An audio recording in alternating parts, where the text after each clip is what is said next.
Hello, thank you for tuning into my channel and welcome to Vlogmas in July. Today is day 11 and it's a Start Something Saturday.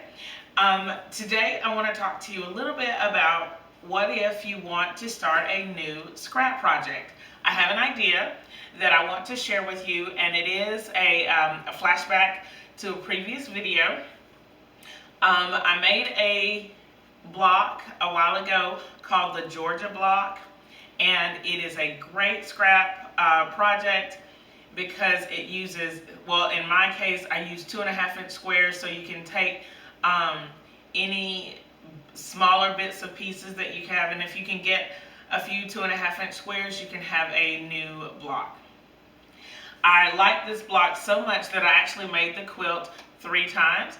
I want to show you one of the blocks I made out of complete scraps, and I'll put it in here. And then the next block I made out of a jelly roll, and I used some strip sets to make the quilt, and I'll show you that one here.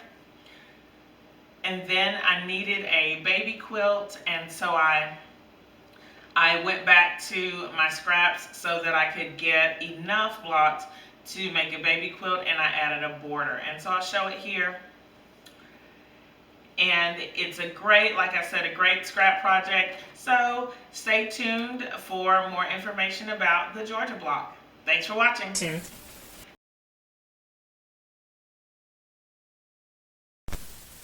Here's our block that we're going to be working on today. It's actually a 25 patch block, so there are 5 pieces going across and then 5 pieces going down to make a total of 25 pieces. Now, before I start anything even remotely like this, I like to start with a drawing. So, because I don't want to worry about making quilts, making blocks to see what it's going to look like.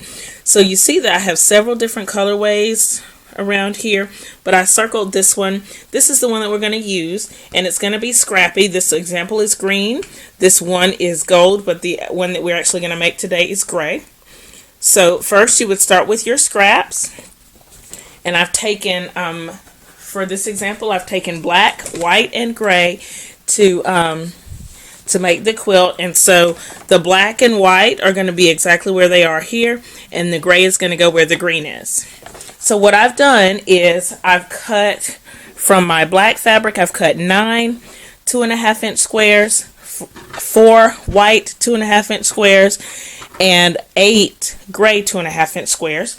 And then from the black and white, I have 2 each of 2 7/8-inch squares, and we're going to use these to make our half square triangles. It's white on the top and black on the bottom. And what I've done is I've drawn a line down the center. I'll hold this up close. I drew a line down the center, and I've stitched on either side. And so I'm going to cut these apart and then press them to make my half square triangles. Now I have my 4 half square triangle units done. You can see them here. And so I can lay out my design. And you want to lay out your design to be sure that you're sewing everything in the right direction. So what I can do, you can either use your picture, or since I have a block here that's already made, I can just follow the block. And the cool thing, one cool thing about this block is that it doesn't matter if it's upside down or right side up, because the pattern is the same all the way around. So we'll start with gray, black, white, black and gray. Okay. And then for the half square triangle units, you want to make sure that your black is facing out. So like that. You want to have black to black. And then here. And so on. And I'm going to finish laying this out, and then I'll get ready to sew. Everything is laid out, and now it's time to sew. What I'm going to do is I'm going to pull one side over at a time. So I'll pull all of these over like this. Then I'm going to chain piece these, and then without cutting any threads, I'm going to add the next one. So I'll chain piece all of these first 2 rows, then add the next 2 rows, and so on until I get finished. So I want to show you how I piece these together in rows by doing chain piecing. So what I'm going to do is I have these, this is the first row that I've done, and I'm just going to open this kind of like a book. So open the left side so that the black is showing. And so this will be, my next piece will go on top of this piece. Alright, so right sides together. Of course I'm doing a 1/4 inch seam. That's our standard quilting seam allowance. Okay. And I am using a leader that is basically another project that I'm doing at the same time. So all my leaders and enders will be projects that I'm working on right now. Okay. And then for the next piece, open it up, left side up like a book.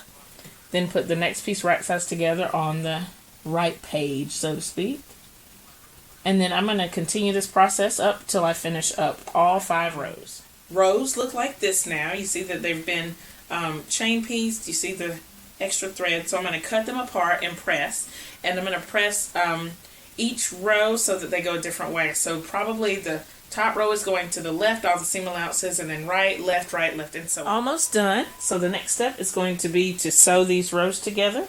And what I'm going to do is fold the bottoms. I'll start with the bottom, fold it over, and you can see that the seams will nest because these seams are going to the left and the other seams are going to the right, so they'll make a nice nest. And then I'll do that for all of the rows and give it a nice press. Then we'll see what it looks like. Here is our finished Georgia quilt block. This one is super scrappy. You can see that I just dug from my scraps to create this. You can turn it any old way and it's the same block. I want to put it next to the one that we did earlier. And you can see that once you put these together, they're going to create a cool secondary pattern that's some rings.